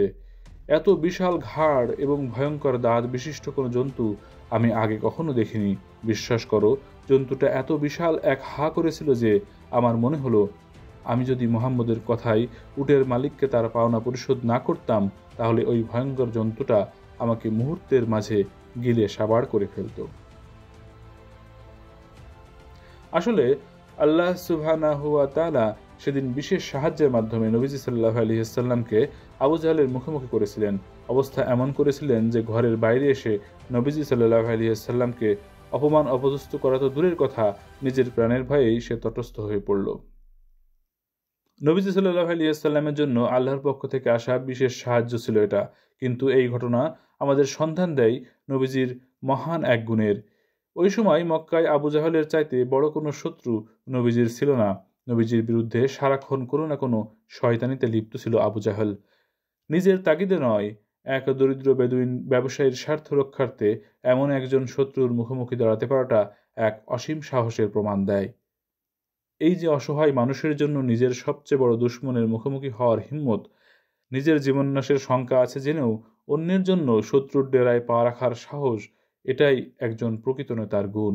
আর নেতা হিসেবে কতই না উত্তম মুহাম্মদ সাল্লাল্লাহু আলাইহি ওয়াসাল্লাম। নিজের খাবার বিলিয়ে দেব। হন্তদন্ত হয়ে এক লোক ছুটে এলো নবীজি সাল্লাল্লাহু আলাইহি ওয়াসাল্লামের কাছে। এসে বলল, ইয়া রাসূলুল্লাহ, সর্বনাশ হয়ে গেছে, আমি তো ধ্বংস হয়ে গেলাম। নবীজি বললেন, কি হয়েছে তোমার? কেনই বা নিজেকে ধ্বংসপ্রাপ্তদের কাতারে ভাবছ? লোকটা বিমর্ষ, হতাশায় বিহ্বল চেহারা নিয়ে বলল, ইয়া রাসূলুল্লাহ, আমি সিয়াম অবস্থায় স্ত্রীর সাথে মিলিত হয়েছি। আমি বড় গুনাহার কাজ করে ফেলেছি, আমার বড় ভয় লাগছে। আল্লাহ যদি আমার এই পাপ ক্ষমা না করেন, তাহলে তো আমি চির দুঃখের স্থান জাহান্নামে নিক্ষিপ্ত হব। লোকটাকে অভয় দিয়ে নবীজি বললেন, তুমি এর কাফফারা হিসেবে একজন কৃতদাস মুক্ত করে দাও। ইয়া রাসূলুল্লাহ, কৃতদাস মুক্ত করব? এত সামর্থ্য তো আমার নেই, লোকটা বলল। লোকটার কথা শুনে নবীজি বললেন, তাহলে টানা 2 মাস সিয়াম রাখো। ইয়া রাসূলুল্লাহ, এটাও তো আমার পক্ষে সম্ভব নয়। তাহলে 60 জন মিসকিনকে দুবেলা খাবার খাও, আশা করা যায় এই কাফফারার বদলতে আল্লাহ তোমাকে মাফ করে দেবেন। লোকটি এবারও লজ্জাবনত হয়ে বলল, ইয়া রাসূলুল্লাহ, আমার কাছে যে এই পরিমাণ অর্থ বা খাবারও নেই। লোকটা ছিল নিতান্তই দরিদ্র। গুনাহমুক্তির আশায় 60 জন মিসকিনকে দুবেলা খাবার খাইয়ে সিয়াম ভাঙার কাফফারা যে আদায় করবে, সেই সামর্থ্য তার কোথায়? কাফফারার কথা শুনে লোকটার চেহারায় বিষণ্ণতার ছাপ যেন আরও প্রকট, আরও দীর্ঘ হয়ে উঠল। নিজের দারিদ্র্য এবং অপারগতার কথা স্বীকার করে লোকটা গভীর অনুনয়ের সাথে নবীজিকে বলল, কাফফারা দেওয়ার কোনো সামর্থ্য আমার নেই ইয়া রাসূলুল্লাহ।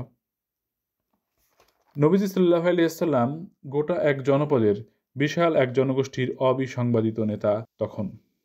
তার কাছে প্রতিদিন এরকম কত অসংখ্য, কত অঢেল সমস্যার ঝুলি নিয়ে মানুষ আসত, তার হিসেব নেই। যদি মুহাম্মদ সাল্লাল্লাহু আলাইহি ওয়াসাল্লামের জায়গায় অন্য কোনো সাধারণ নেতা হতো, যদি আমাদের প্রত্যায়িক জীবনে দেখে থাকা জনমানুষের প্রতিনিধিরা, যারা ভোগ এবং বিলাসের মোহে বিভোর থাকার বাইরে আর কিছুই ভাবতে পারে না, তাদের মতো কেউ থাকলে এরকম অভিযোগ অনুযোগগুলো, মানুষের এহেন জিজ্ঞাসা এবং সমস্যাগুলোর প্রতিলিপি এ টেবিল ও টেবিল ঘুরে শেষ অবধি ময়লার ভাগাড়ে পরিত্যক্ত কাগজ হিসেবে জায়গা করে নিত। কিন্তু এক বিশাল জনগোষ্ঠীর নেতা, একটা জনপদের ক্ষমতাধর ব্যক্তি হয়েও তিনি কোনোদিন কারো ক্ষুদ্র থেকে বৃহৎ কোনো দরকার, কোনো প্রয়োজন, কোনো সমস্যাকেই ছোট করে দেখেননি। তার চোখে ছোট বড়, জাতপাত, ধনী গরিব, সাদা কালো, আরব অনারব কোনো ভেদাভেদ ছিল না। কি বেদুইন অথবা আরবের সম্ভ্রান্ত বংশের সর্বোচ্চ নেতা, নবীজি সাল্লাল্লাহু আলাইহি ওয়াসাল্লামের কাছে সবার একটাই পরিচয়, আল্লাহর বান্দা। সেই গরিব লোক যে তার সমস্যা নিয়ে নবীজি সাল্লাল্লাহু আলাইহি ওয়াসাল্লামের কাছে এসেছিল, কাফফারা আদায় করতে অপারগ হওয়াতে ভগ্ন মনোরথে মসজিদে নববীর এক পাশে গিয়ে বসে পড়ল। নিজের পাপের কাফফারাটুকু করতে না পারায় ভীষণ মনোযন্ত্রণা তাকে হয়তো দগ্ধ করতে লাগলো। ওদিকে নবীজি সাল্লাল্লাহু আলাইহি ওয়াসাল্লামও নিজের দৈনন্দিন কাজে ব্যস্ত হয়ে পড়লেন। যেখানে সৈন্য পাঠানো দরকার পাঠাচ্ছেন, যে অঞ্চলে দিন শেখাবার জন্য লোক নিযুক্ত করতে হবে সেখানে কাকে পাঠাবেন তাও ঠিক করে নিচ্ছেন অন্যদের সাথে পরামর্শ করে। পরিবারের সময় দিচ্ছেন, আত্মীয় স্বজনদের খোঁজ নিচ্ছেন।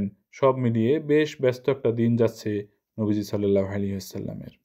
খানিক বাদে বাগান থেকে নবীজি সাল্লাল্লাহু আলাইহি ওয়াসাল্লামের জন্য কিছু খেজুর উপহার এলো কোনো এক সাহাবীর তরফ থেকে। খেজুরের ঝুড়ি হস্তগত হতেই নবীজি সাল্লাল্লাহু আলাইহি ওয়াসাল্লাম অন্যদের ডেকে বললেন, যে লোকটি সমস্যা নিয়ে এসেছিল সে কোথায়? অদূরেই ছিল লোকটা। নবীজি সাল্লাল্লাহু আলাইহি ওয়াসাল্লামের কথা শুনতে পেয়ে হুড়মুড় করে দৌড়ে এসে বলল, এই যে আমি, ইয়া রাসূলুল্লাহ। নবীজি সাল্লাল্লাহু আলাইহি ওয়াসাল্লাম তার হাতে খেজুরের ঝুড়িটি তুলে দিয়ে বললেন, যাও, এই খেজুরগুলো তোমার গুনাহের কাফফারা হিসেবে সাদকা করে দাও। লোকটি তন্ময় হয়ে নবীজি সাল্লাল্লাহু আলাইহি ওয়াসাল্লামের দিকে তাকিয়ে থাকলো খানিকক্ষণ।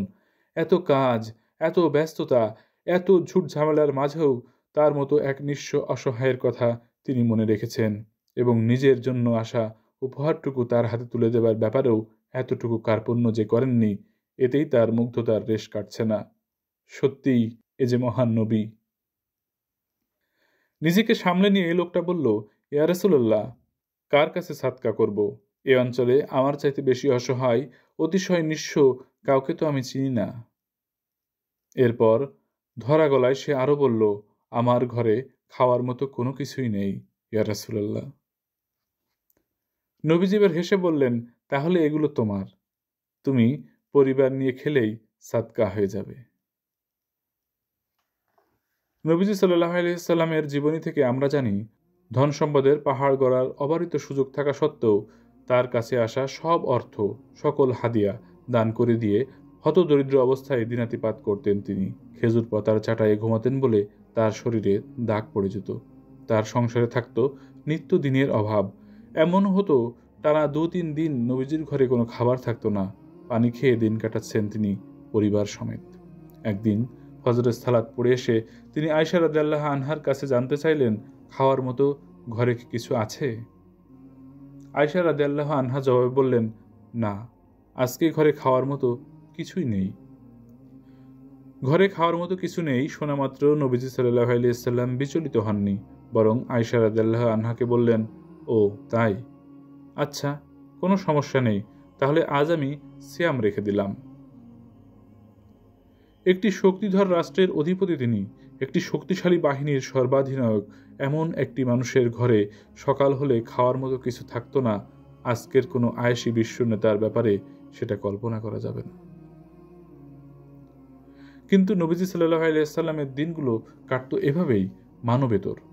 এমন দুঃখ আর কষ্টে ভরা যার সংসারের গল্প, সেই তিনি উপহার হিসেবে পাওয়া খেজুরের ঝুড়ি অন্য একজনের হাতে তুলে দেন, কেবল তাকে একটা গুনাহ থেকে বাঁচিয়ে দেওয়ার জন্য।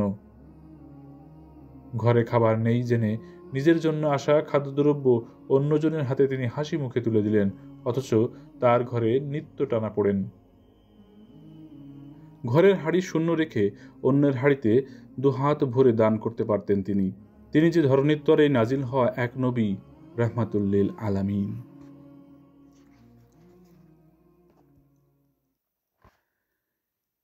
ইকরিমার জন্যে।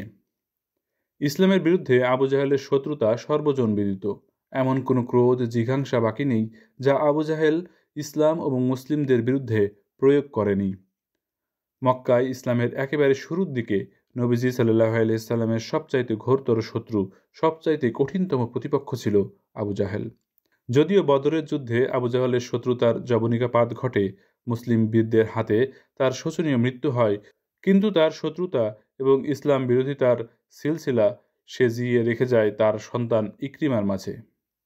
সন্তানকে নিজের শত্রু চিনিয়ে দিতে একটুও ভুল করেনি আবু জাহেল। বাবার অবস্থান বেশ শক্তপোক্তভাবে গ্রহণ করে নেয় ইকরিমা। আবু জাহেলের যাবতীয় কূটকৌশল, যাবতীয় অপবাদ, অপপ্রচার এবং অন্যায় অনাচারকে নিজের মধ্যে ধারণ করে ইকরিমা ইবনে আবু জাহল এবং পিতার মৃত্যুর পরে তা বেশ সফলভাবেই ইসলামের বিরুদ্ধে প্রয়োগে সমর্থ হন তিনি। উহুদের ময়দানে মুসলিমদের বিরুদ্ধে কুরাইশদের যে দলটা যুদ্ধে মেতেছিল তার নেতৃত্বের অগ্রভাগেই ছিলেন ইকরিমা। মদিনায় বারংবার আক্রমণ পাল্টা আক্রমণ করে মুসলিমদের জনজীবনকে অতিষ্ঠ করে তোলবার নেপথ্য নায়ক তিনি। হুদাইবিয়ার সন্ধির সময়কালে নবীজি সাল্লাল্লাহু আলাইহি ওয়াসাল্লাম এবং তার সাথীদের মক্কায় প্রবেশ করে উমরা পালন করতে না দেওয়ার ব্যাপারে কুরাইশদের যে সম্মিলিত ঐক্যমত ছিল তার পেছনেও ইকরিমার জোরালো অবদান ছিল। বাবার স্থলাভিষিক্ত হয়ে মুসলিমদের বিরোধিতায় তিনি যেন যোগ্য পিতার যোগ্য সন্তান হিসেবেই নিজেকে মেলে ধরেছিলেন। এরপর কতগুলো দিন পার হলো, কত নতুন ঢেউ আরব সাগরে আশ্রয় পড়েছে তার কোনো সীমা পরিসীমা নেই। এরই মধ্যে মুসলিমেরা মক্কা বিজয় করে বীর দ্বার পেয়ে নিজেদের ভূমিতে প্রবেশ করল। শত্রুরা তাদের যাবতীয় শক্তি এবং শত্রুতা সমেত ইসলামী শক্তির কাছে পদানত হল। মক্কা বিজয়ের প্রাক্কালে ইসলামের আসন্ন বিজয় আজ করতে পেরে এবং নিজের জীবন বাঁচানোর তাগিদে ইকরিমা মক্কা ছেড়ে একদিন বহুদূরে কোথাও পালিয়ে গেলেন। তারও বহু বছর পর মক্কার নতুন জীবনে মুসলিমরা তখন অভ্যস্ত হয়ে পড়েছে। জনজীবনে নেমে এসেছে প্রাণ কল্লোল, গড়ে উঠেছে নতুন ইসলামী সমাজ, চারিদিকে বইছে শান্তির এক সুমহান সুবাতাস। কুরআনী আলোয় আলোকিত হয়ে উঠেছে মক্কার অলিগলি, সবদিকে এক নিশ্ছিদ্র নির্ভাবনা বিরাজ করে আসছে যেন। এমনই এক পাতাছড়া বিকেলে সাহাবীদের সাথে কোনো এক ব্যাপার নিয়ে আলোচনায় ডুবে আছেন নবীজি সাল্লাল্লাহু আলাইহি ওয়াসাল্লাম। হঠাৎ তার কাছে সংবাদ এলো, মক্কার প্রবেশদ্বারে আবু জাহলের পুত্র ইকরিমাকে দেখা গেছে। নবীজির সাথে থাকা সাহাবীদের কেউ কেউ ইকরিমার আগমনের সংবাদে বিচলিত হয়ে পড়ল। তারা জানে ইকরিমা মানেই নতুন কোনো ষড়যন্ত্র, ইসলামের বিরুদ্ধে নতুন কোনো কূটচাল। তাদের এই সন্দেহ এবং সংশয় অমূলক নয়। ইকরিমার কর্মকাণ্ড, তার চক্রান্ত এবং বিরোধিতার ব্যাপারে মুসলিম শিবিরের সকলেই কম বেশি অবগত। তাই পূর্বশত্রুর এমন আকস্মিক উদয়ে নতুন বিপদের শঙ্কায় মনে জেগে ওঠা স্বাভাবিক। উপবিষ্ট সাহাবীদের কেউ কেউ ইকরিমার বিরুদ্ধে যুদ্ধ ঘোষণা করবার কথাও বলে ফেলল। কেউ কেউ ভীষণ বিচলিত হয়ে পড়লেও নবীজি সাল্লাল্লাহু আলাইহি ওয়াসাল্লামের সিদ্ধান্ত শোনার জন্য অধীর আগ্রহ নিয়ে অপেক্ষা করে আছেন। কিন্তু নবীজি একেবারে চুপচাপ, তার চেহারায় আসন্ন বিপদের ব্যাপারের বিন্দুমাত্র শঙ্কা নেই। ইকরিমার মতো এমন কঠিন এবং কৌশলী শত্রুর ব্যাপারে নবীজি সাল্লাল্লাহু আলাইহি ওয়াসাল্লামের এমন নির্ভার হয়ে থাকাটা বেশ কৌতূহলেরও বটে। নবীজি সবাইকে উদ্দেশ্য করে বললেন, শোনো, ইকরিমা আমার সাথে দেখা করতে আসছে। ওর পিতার নাম আমর ইবনু হিশাম। অসম্ভব জ্ঞান এবং প্রজ্ঞার অধিকারী ছিল বলে লোকে তাকে আবুল হাকাম বা জ্ঞানীদের পিতা বলেই ডাকত। কিন্তু মুসলিমদের ব্যাপারে তার অসীম ঘৃণা, অন্যায় আচরণ এবং আল্লাহর ওহীর ব্যাপারে ততোধিক কূপমণ্ডূকতাপূর্ণ ব্যবহারের কারণে পরবর্তী মুসলিমদের কাছে সে আবু জাহেল তথা মূর্খদের পিতা নামে পরিচিতি পায়। তবে খবরদার, ইকরিমা যখন আমার সামনে আসবে তোমরা ভুলেও যেন তাকে ইকরিমা ইবনু আবু জাহেল বলে ডেকে বসো না। আমার মন বলছে ইকরিমা ইসলাম ধর্ম গ্রহণ করবে, এবং যদি সে তা করেও তার পিতার ভুল অবস্থানের পরও তোমাদের মুখে পিতার ব্যাপারে মন্দ কথা শুনলে তার অন্তর বিষিয়ে পড়তে পারে। যত যাই হোক, আবু জাহল কিন্তু তার পিতা ছিল। পিতার নিন্দামন্দ তোমাদের মুখে শুনতে এখনই সে প্রস্তুত নয়। সেবার তাই হলো। ইকরিমা নবীজি সাল্লাল্লাহু আলাইহি ওয়াসাল্লামের কাছে এলো এবং নিজের যাবতীয় কৃতকর্মের জন্য তওবা করে নবীজির হাত ধরে ইসলামের সুমহান ছায়াতলে প্রবেশ করল। সেদিনকার এই ঘটনা থেকে নবীজি সাল্লাল্লাহু আলাইহি ওয়াসাল্লামের চরিত্রের এক নতুন দিক, নতুন এক দিগন্তের দেখা পাই আমরা। ইসলামের বিরুদ্ধে শত্রুতা আর বিরোধিতায় আবু জাহলের চাইতে কোনো অংশে কম যেত না তার পুত্র ইকরিমা। বড় বড় যুদ্ধগুলোতে মুসলিম শিবিরের বিপর্যয় ঘটানোর যত প্রচেষ্টা ও ষড়যন্ত্র করা হয়েছিল তার নেতৃত্বে ইকরিমার ছিল শর্তহীন উপস্থিতি। পিতার অসমাপ্ত কাজ সমাপ্ত করার লড়াই হিসেবেই যেন তার আবির্ভাব। ইসলামের এমন এক চরম শত্রুর আগমনকে কতখানি সহজভাবে সেদিন নিয়েছিল নবীজি সাল্লাল্লাহু আলাইহি ওয়াসাল্লাম। তার চেয়ে বড় ব্যাপার হলো এই ইকরিমার উপস্থিতিতে তাকে যেন ইকরিমা ইবনে আবু জাহেল বলে সম্বোধন না করা হয়, সে ব্যাপারে সাহাবীদেরকে নবীজির বিচক্ষণ অগ্রিম সতর্কবাণী।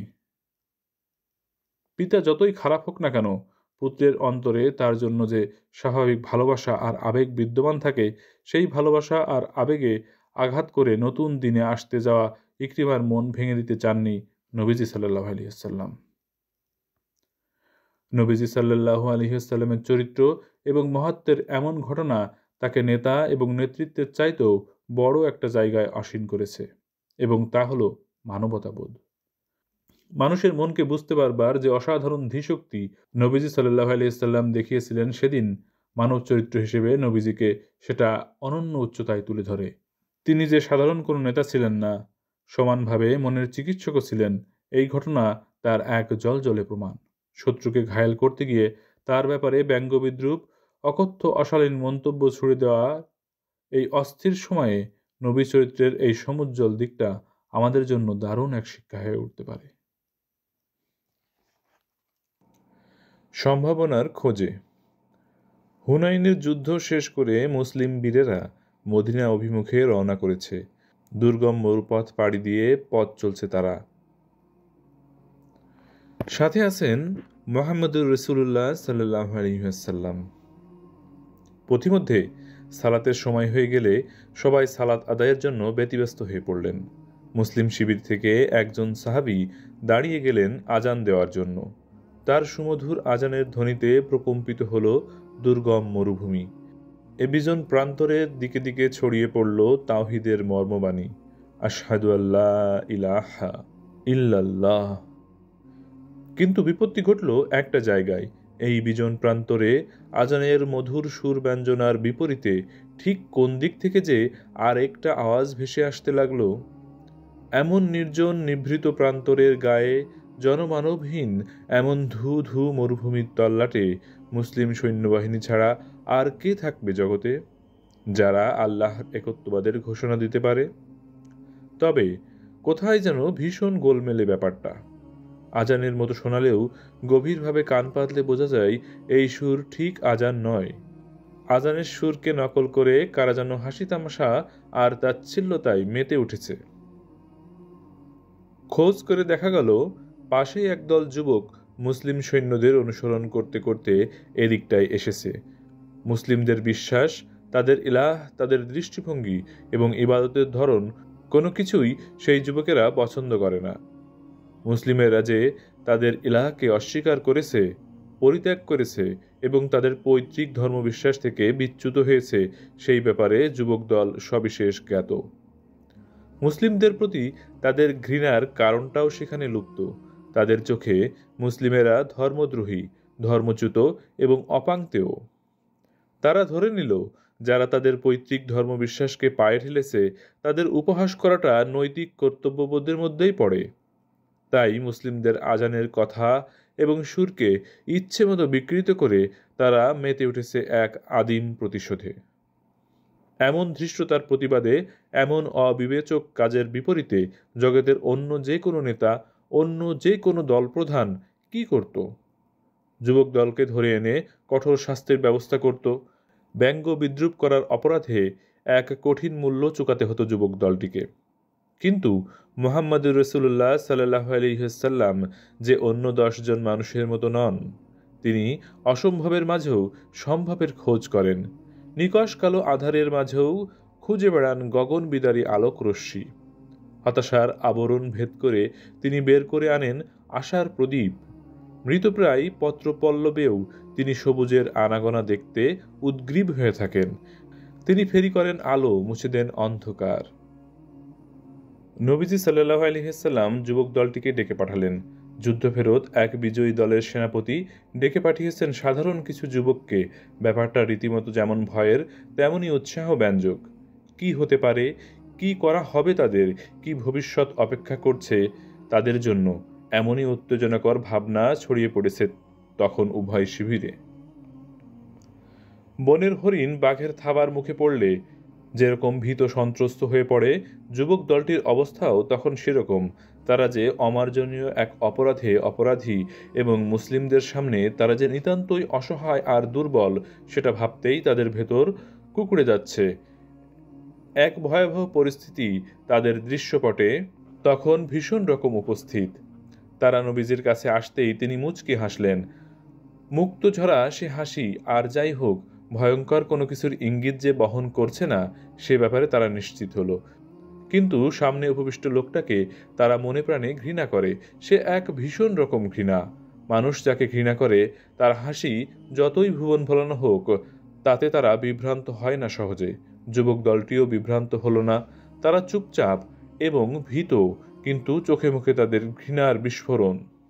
নবীজি সাল্লাল্লাহু আলাইহি ওয়াসাল্লাম এক চিরচেনা সুহৃদয়ের মতো কোমল গলায় তাদের উদ্দেশ্য করে বললেন, শুনলাম তোমরা আমাদের আজানের শব্দকে নকল করছিলে। ধপ করে উঠল তাদের বুক। এই বুঝি প্রতিশোধের নেশায় মেতে উঠবে মুসলিম বাহিনী। তাদের প্রার্থনার পবিত্র সুরকে নকল আর ব্যঙ্গ করাতে এই মরুভূমি প্রান্তরে তারা বুঝি অবতীর্ণ হবে নতুন আরেক যুদ্ধে। যুবক দলের ভীত বিহ্বল চাহনি, বুকের ভিতরে তাদের আসন্ন দুর্যোগের পূর্বাভাস। মুসলিম সেনাপতি, যিনি আবার নিজেকে প্রেরিত পুরুষ বলেও দাবি করেন, তার সামনে কি উত্তর দেবেন তা ভেবেই কুলকিনারা করতে পারছে না তারা। তোমরা কি আমাকে আরেকবার তোমাদের সুরটা শোনাতে পারো? নবীজি বললেন তাদের উদ্দেশ্য করে। ভয় আর বিস্ময় যখন মাখামাখি হয়ে যায়, যখন আশা আর আপদ একই সঙ্গে ধরা দেয়, সেই অবস্থায় মানুষ যেরকম দোটানায় পড়ে, যেভাবে তারা তখন বিভ্রান্ত হয়, যুবক দলের সাথে ওই মুহূর্তে ঠিক তাই হলো। তারা কল্পনা করছিল একটা বিভীষিকাময় পরিস্থিতির, কিন্তু খোদ সেনাপতির মুখে তাদের অপরাধের পুনরাবৃত্তি করবার কথা শুনে তারা দারুণভাবে চমকে গেল। এহেন অবস্থাকে তারা ঠিক বিশ্বাস করে উঠতে পারছে না। কিন্তু মুসলিম সেনাপতির আদেশ এটা, এই মরুভূমি তল্লাটে তারাই এখন অপরাজেয় শক্তি। তাদের আদেশ অমান্য করে, তাদের হুকুমের অবাধ্যতা করে, এমন দুঃসাহস যুবক দল করবে কি করে? তারা পুনরাবৃত্তি করতে শুরু করলো তাদের সেই নকল সুরের, যা তারা আজানের সুর আর কথাকে ব্যঙ্গ করে তৈরি করেছে। 10 জনের যুবক দলের সবাই একে একে সুরটা নবীজি সাল্লাল্লাহু আলাইহি সাল্লামকে গেয়ে শোনাতে লাগলো। ভয়ে প্রকম্পিত তাদের বুক, দিশেহারা চেহারা আর কম্পনরত ঠোঁটে তারা শুনিয়ে গেল তাদের উদ্ভাবিত সুর। নবীজি সাল্লাল্লাহু আলাইহি সাল্লাম গভীর মনোযোগের সাথে শুনে যাচ্ছেন তাদের কণ্ঠ উদ্গীরিত সুরের ব্যঞ্জনা। একেবারে শেষে যার পালা এলো, তার নাম ছিল মাহজুরা। তার গলায় আজানের নকল আর বিকৃত সুরের তাল লয় শোনার পর নবীজি ধীর পায়ে তার দিকে এগিয়ে গেলেন। তবে কি আসন্ন দুর্যোগের সমস্ত ঘনঘটা মাহজুরারের ওপরেই নিপতিত হতে চলল? তার প্রতি মুসলিম সেনাপতির নজর আর আকর্ষণ কি তবে এমন অশুভ কোনো কিছুর ইঙ্গিত দেয়? তবে কি মাহজুরা তার জীবনের অন্তিম সময়ে চলে এলো? জনমনে অনেক প্রশ্ন, কিন্তু জিজ্ঞাসা করে তৃষ্ণা মেটাবার উপযুক্ত সময় নেই। যা ঘটছে এবং যা ঘটতে যাচ্ছে তার দিকে জিজ্ঞাসু মন এবং তৃষ্ণার্ত নয়নে তাকিয়ে থাকা ছাড়া আর কোনো কিছুই করা সম্ভব নয়। নবীজি সাল্লাল্লাহু আলাইহি সাল্লাম মাহজুরাকে কাছে ডাকলেন। মাহজুরা আসতেই তিনি বললেন, এখানটায় বসো। ভীত বিহ্বল হরণীর মতো দুরু দুরু বুক নিয়ে মাহজুরা নবীজি সাল্লাল্লাহু আলাইহি সাল্লামের সামনে বসে পড়ল। সম্মুখে উপবিষ্ট এক অবাধ্য যুবক, যে তার হৃদয়ের সবটুকু দিয়ে মুসলিমদের এই সেনাপতিকে ঘৃণা করে, কিন্তু কি দারুণ মমতায়, কি কোমল স্পর্শে তার হাত দুখানা নিজের হাতের মধ্যে টেনে নিলেন মুসলিম সেনাপতি। তার চোখে ঘৃণার বিপরীতে ঘৃণার লেশমাত্র নেই, নেই প্রতিশোধের বিপরীতে প্রতিশোধের কোনো আকাঙ্ক্ষা, তাতে বরং ভালোবাসার ছড়াছড়ি। মমতায় ভরা তার আখি যুগল, চাহনিতে তার স্নেহের উদ্দামতা। তার শুভ্র চেহারায় মমতার এই মোহময় প্রকাশে মরুভূমির রুক্ষ তল্লাটেও যেন নেমে এসেছে ঝরনাধারার আবেশ। মুক্তঝরা সেই ভুবন ভোলানো হাসিটি নবীজি সাল্লাল্লাহু আলাইহি ওয়াসাল্লামের মুখে তখনও লেগে আছে। তিনি পরম মমতায় মাহজুরার কপাল স্পর্শ করে আরশের অধিপতির কাছে 3 বার তার হিদায়াতের জন্য দোয়া করলেন। এরপর ঘটে গেল এক অতি আশ্চর্য ঘটনা। যে যুবক খানিক আগেও নবীজি সাল্লাল্লাহু আলাইহি সাল্লামকে ঘৃণা করত, যার বুকে একটু আগেও ছিল নবীজির প্রতি পাহাড় পরিমাণ ক্রোধ, যার অন্তর ভরা ছিল ইসলামের জন্য বিদ্বেষ, এখন সেই যুবকের হৃদয় ভরা ঈমান, তার অন্তরে তখন নবীজির জন্য এক আকাশ ভালোবাসা। নবীজি সাল্লাল্লাহু আলাইহি সাল্লামের কোমল হাতের স্পর্শ, তার মুখ নিঃসৃত দোয়া এবং স্নেহময় আবেশ মাহজুরাকে মুহূর্তেই শত্রু থেকে বন্ধুতে পরিণত করে ফেলল। নবীজির জায়গায় যদি পৃথিবীর অন্য কোনো নেতা হতো, এমন অপরাধের শাস্তি হিসেবে সে খড়গহস্ত না হলেও তিরস্কার করে প্রতিপক্ষকে অন্তত দমিয়ে দিত। যুদ্ধ না বাঁধুক, ভয়ভীতি দেখিয়ে পরিস্থিতিকে নিজেদের অনুকূলে রাখবার সুযোগ দুনিয়ার কোনো নেতা সম্ভবত ছাড়ত না। তার উপর যুদ্ধক্লান্ত অবস্থা হলে তো কথাই নেই। কিন্তু নবীজি যে এখানে ভীষণ ভিন্ন রকম। যেখানেই সম্ভাবনার আত্মপ্রকাশ, সেখানেই তিনি তার দরদী হৃদয় নিয়ে উপস্থিত হয়ে যান। মাহজুরার মাঝেও তিনি এক বিরাট সম্ভাবনা দেখতে পেয়েছিলেন সেদিন। সেটা ছিল মাহজুরার অসম্ভব সুন্দর গলার সুর।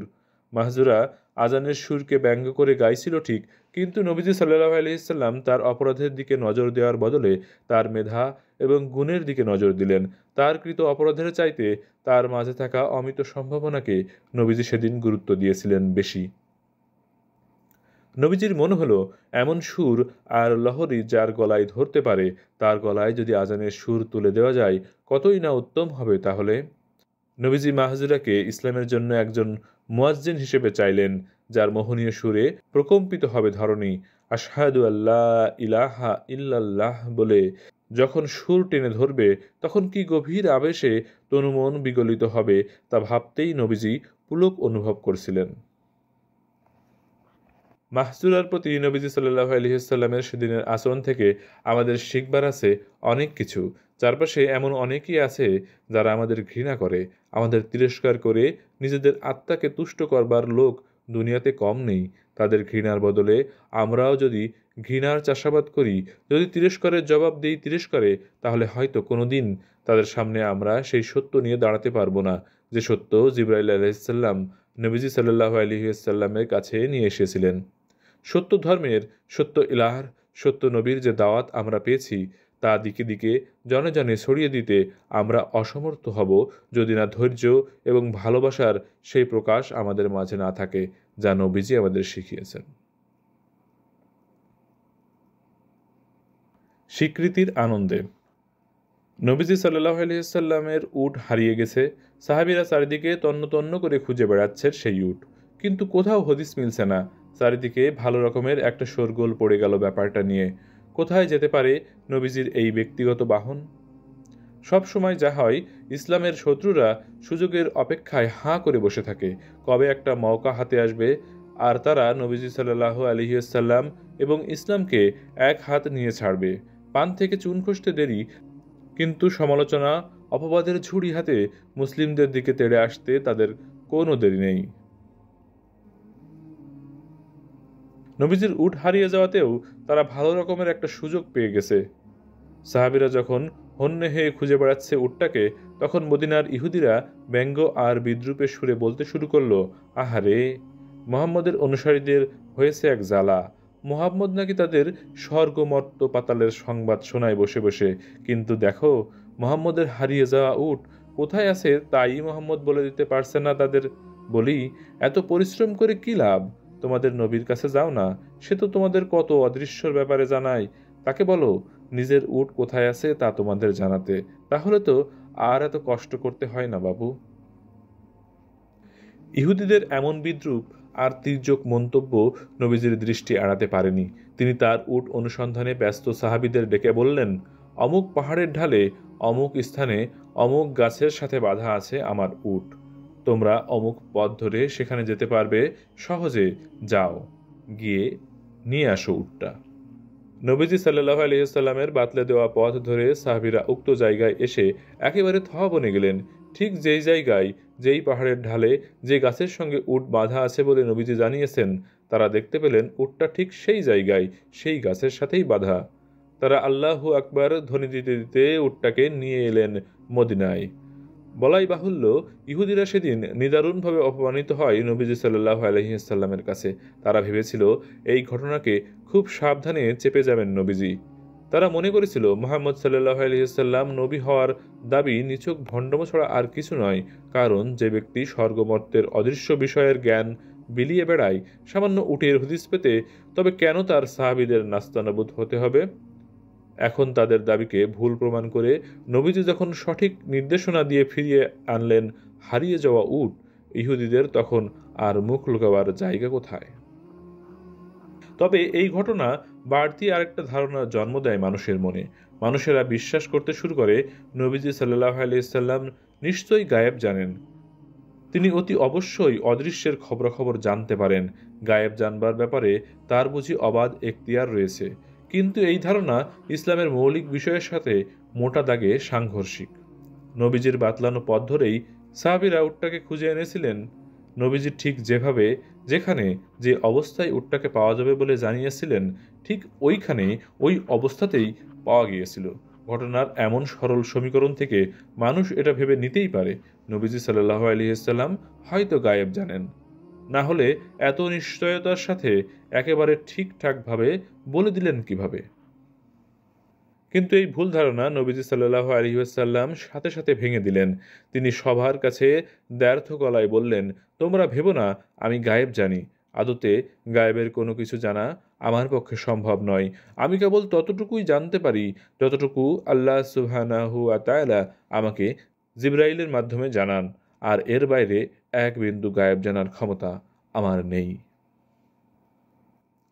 আচ্ছা ভাবুন তো, সেদিন নবীজি সাল্লাল্লাহু আলাইহি ওয়াসাল্লাম ব্যাপারটা খোলাসা না করলে কি হতো? নিজেকে আরও বড়, আরও ক্ষমতাবান, আরও মর্যাদাসম্পন্ন হিসেবে প্রমাণ করার একটা সুবর্ণ সুযোগ তো তার সামনে এসে দাঁড়িয়েছে। এমনকি মদিনার ইহুদিদের কাছেও এক অসাধারণ ব্যক্তিত্ব, অতি প্রাকৃত ক্ষমতাধারী এক মানবাত্মার বেশ ধারণের সুযোগও উপস্থিত। কিন্তু দেখুন, মানুষের চোখে বড় হওয়ার এমন লোভনীয় সুযোগকে কত অবলীলায় তিনি পায়ে ঠেলে দিয়েছেন, কত সহজ সাবলীল গলায় তিনি স্বীকার করলেন, এতে আমার কোনো কৃতিত্ব নেই। মহান আল্লাহ অনুগ্রহ করে আমাকে জানিয়েছেন বলেই তোমাদের জানাতে পেরেছি। এই ঘটনা থেকে আমরা আরও একটা যে জিনিস শিখতে পারি তা হলো, নিজের অক্ষমতা স্বীকার করতে লজ্জা নেই, বরং স্বীকৃতির আনন্দ আছে। যারা মিছিমিছি বড় আর মহান সাজে তারা সত্যিকার অর্থে বড় নয়, বড় তারাই যারা সত্যটা নিঃসংকোচে স্বীকার করে। যা কিছু আছে সবই। সালাত শেষ করে ওই জায়গায় বসে থেকে জিকির আজগার করা নবীজি সাল্লাল্লাহু আলাইহি ওয়াসাল্লামের একটা চিরাচরিত অভ্যাস। তিনি নিজে এটা করতেন এবং সাহাবীদেরও করতে বলতেন। তবে একদিন হঠাৎ এর ব্যতিক্রম ঘটল। সাহাবীরা নবীজি সাল্লাল্লাহু আলাইহি ওয়াসাল্লামকে সবসময় যা করে আসতে দেখেছেন, একদিন দেখলেন তার ব্যতিক্রম কিছু করতে। যেহেতু নবীজিকে পুঙ্খানুপুঙ্খভাবে অনুসরণ করবার সর্বোচ্চ চেষ্টা তাদের মাঝে ছিল, তাই নবীজির যে কোনো নতুন কাজ, যে কোনো নতুন আমল নিয়ে তারা সর্বদা উৎসুক থাকতেন। নতুন কোনো কিছু শিখবার তাড়না তাদের মাঝে তখন প্রবল হয়ে উঠত। দেখা গেল একদিন আসরের সালাত শেষ হওয়া মাত্র নবীজি সাল্লাল্লাহু আলাইহি ওয়াসাল্লাম মসজিদ থেকে ছুটে বের হয়ে এলেন। এত দ্রুত তিনি মসজিদ ত্যাগ করলেন, মনে হলো বাইরের কাজটা সালাত পরবর্তী জিকির আজকারের চাইতেও বেশি গুরুত্ববহ। এমনটা যেহেতু ইতপূর্বে নবীজি সাল্লাল্লাহু আলাইহি ওয়াসাল্লাম কখনো করেননি, তাই উপস্থিত সকল সাহাবী খানিকটা বিস্মিত হলেন। তারা অপেক্ষা করে আছেন নবীজির জন্য। কি এমন কাজ যা তাকে একটা গুরুত্বপূর্ণ নিয়মতান্ত্রিক আমল ছেড়ে উঠে যেতে বাধ্য করেছে? নবীজি যখন পুনরায় মসজিদে ফিরে এলেন, সাহাবীরা তাদের আগ্রহকে আর আটকে রাখতে পারলেন না। তারা প্রশ্ন করলেন, ইয়া রাসূলুল্লাহ, আমরা তো ইতপূর্বে আপনাকে সালাত শেষ করে উক্ত জায়গায় বসে জিকির আজগার করতে দেখে এসেছি। সালাত শেষ করে আপনি নিবিষ্ট চিত্তে তাসবিহ তাহলিলে মজে থাকতেন, কিন্তু আজ আমরা একেবারে ভিন্ন কিছু দেখলাম। আজকে আপনি সালাত শেষ হওয়া মাত্রই এক প্রকার দৌড়ে বেরিয়ে গেলেন। সালাত পরবর্তী সময়ে এমন তাড়াহুড়ার সাথে মসজিদ ত্যাগ করতে আমরা ইতপূর্বে কোনোদিন দেখিনি। দয়া করে আমাদের বলবেন কি এমনটা আপনি কেন করেছেন? সাহাবীদের জিজ্ঞাসু মনের তৃষ্ণা নিবারণে নবীজি সাল্লাল্লাহু আলাইহি ওয়াসাল্লাম সর্বদা তৎপর থাকেন। দ্বীনের ব্যাপারে নানান খুঁটিনাটি শিক্ষা দিয়ে তিনি তাদের উত্তর প্রজন্মের জন্য আদর্শ হিসেবে রেখে যেতে বদ্ধপরিকর। তারা যখন উৎসাহের সাথে দ্বীন শিখতে নবীজি সাল্লাল্লাহু আলাইহি ওয়াসাল্লামকে নানাবিধ প্রশ্ন করে, নানা কিছু জানতে চায়, তখন নবীজি পরম তৃপ্তি অনুভব করেন। তাদের উৎসাহ নবীজি সাল্লাল্লাহু আলাইহি ওয়াসাল্লামকে নিশ্চিন্ত করে, তাদের আগ্রহ নবীজির হৃদয়ের বইয়ে দেয় প্রশান্তির কল্লোল। সাহাবীদের প্রশ্নের উত্তরে নবীজি সাল্লাল্লাহু আলাইহি ওয়াসাল্লাম সেদিন যা বলেছিলেন তার সারমর্ম এই: সালাতে আসবার আগে হাদিয়া হিসেবে নবীজি সাল্লাল্লাহু আলাইহি ওয়াসাল্লামের কাছে কিছু স্বর্ণ মুদ্রা এসেছিল, যা তিনি ঘরে রেখে এসেছেন। নবীজি সাল্লাল্লাহু আলাইহি ওয়াসাল্লামের মনে হলো, যদি সালাত শেষ করে ঘরে যাওয়ার পূর্বেই তার মৃত্যু হয়, ঘরে মজুদ থাকা ওইটুকু সম্পদের জন্য আল্লাহ সুবহানাহু ওয়া তাআলা যদি তাকে জিজ্ঞাসাবাদ করেন, তাহলে তখন তিনি কি উত্তর দেবেন? নিজের কাছে সম্পদ জমা রেখে তার জন্য প্রশ্নের কাঠগড়ায় দাঁড়াতে ভয় পাচ্ছিলেন নবীজি সাল্লাল্লাহু আলাইহি ওয়াসাল্লাম। তাই সালাত শেষ করা মাত্রই দ্রুত ঘরে ছুটে গিয়েছেন। হাদিয়া হিসেবে আসা ওই স্বর্ণমুদ্রা গরিব অসহায়দের মাঝে দান করে দিয়ে তবেই ফিরেছেন। সুবহানাল্লাহ।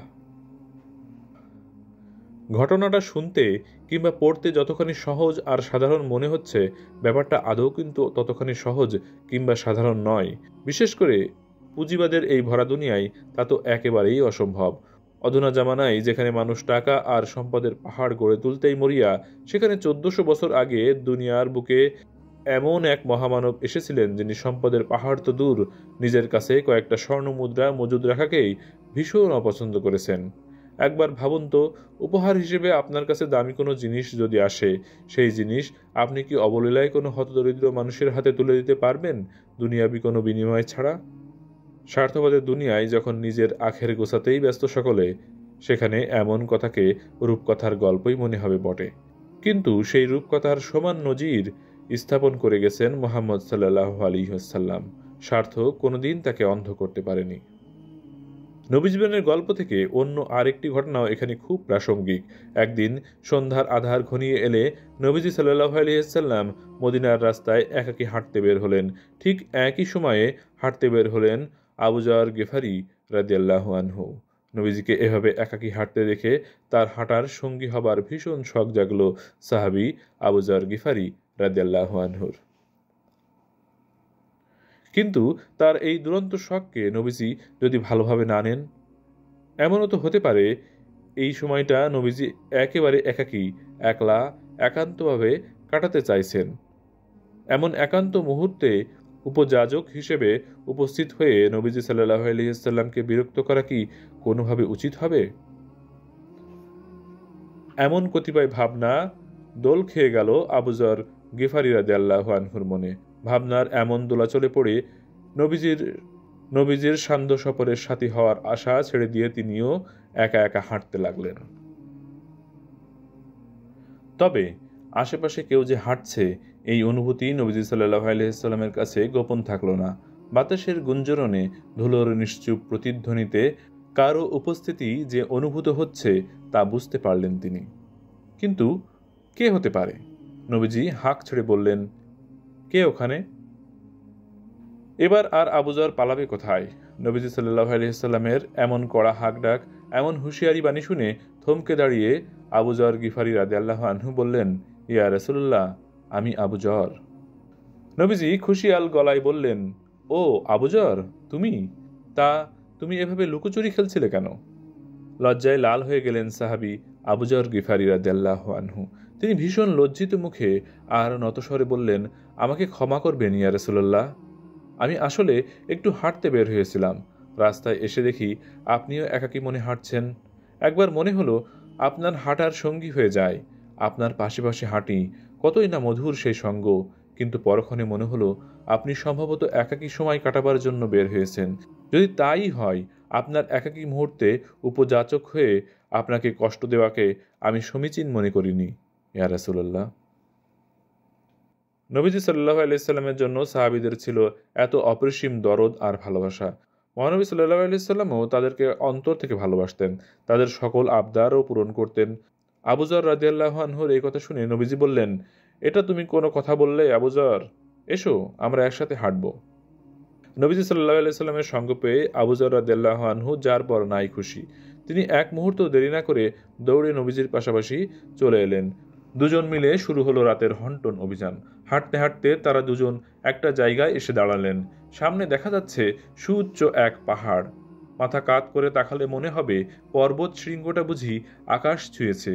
এই সুবিশাল পর্বতের কাছে দাঁড়িয়ে নবীজি সাল্লাল্লাহু আলাইহি ওয়াসাল্লাম আবু যর রাদিয়াল্লাহু আনহুকে উদ্দেশ্য করে বললেন, আবু যর, বলুন ইয়া রাসূলুল্লাহ, এই পর্বতটাকে দেখতে পাচ্ছ? জি আল্লাহর রাসূল। জানো, যদি আল্লাহ সুবহানাহু ওয়া তাআলা আমাকে এই পর্বতের সমান সম্পদ দান করেন, তবুও আমি চাইব না 3 দিনের বেশি তা আমার ঘরে জমা থাকুক। 3 দিনের ভেতরেই আমি এর সবটুকু দান করে দেব। একটা কড়িও আমার কাছে মজুদ রাখব না, তবে দিনের জন্য যতটুকু খরচের প্রয়োজন ততটুকু ব্যতীত। নবীজি সাল্লাল্লাহু আলাইহি ওয়াসাল্লামের সিরা পড়তে গেলে আমি ভীষণ আবেগপ্লুত হয়ে যাই। এত চমৎকার তার জীবন দর্শন, এত স্নিগ্ধময় তার জীবন উপলব্ধি। তিনি আবু যর রাদিয়াল্লাহু আনহুকে বলছেন, আল্লাহ যদি তাকে পর্বত সমান সম্পদ দান করেন, তাহলে আগামী 3 দিনের মধ্যে তিনি এর সবটাই দান করে দেবেন। কি এক মহাপ্রাণের অধিকারী হলে কোনো মানবাত্মা এমনটা ভাবতে পারে? জীবনে আমরা অনেক সজ্জন ব্যক্তির গল্প ইতিহাস পড়েছি, ইতিহাসখ্যাত বহু দানবীরের উপাখ্যানও আমাদের জানা, কিন্তু নিজেদের জন্য একটা শস্যদানাও মজুদ না রেখে সবটা বিলিয়ে দেওয়ার হিম্মত দুনিয়ায় আর কজন দেখাতে পেরেছে? তবে প্রশ্ন থেকে যায়, কোন বিচিত্র কারণে নবীজি সাল্লাল্লাহু আলাইহি সাল্লাম মানবিক এমন উৎকর্ষতায় উন্নীত করতে পেরেছিলেন নিজেকে? কোন সে অঙ্গীকার যা তাকে দুহাত ভরে নিজের সকল সম্পদ দান করে দিতে অনুপ্রেরণা জোগাত?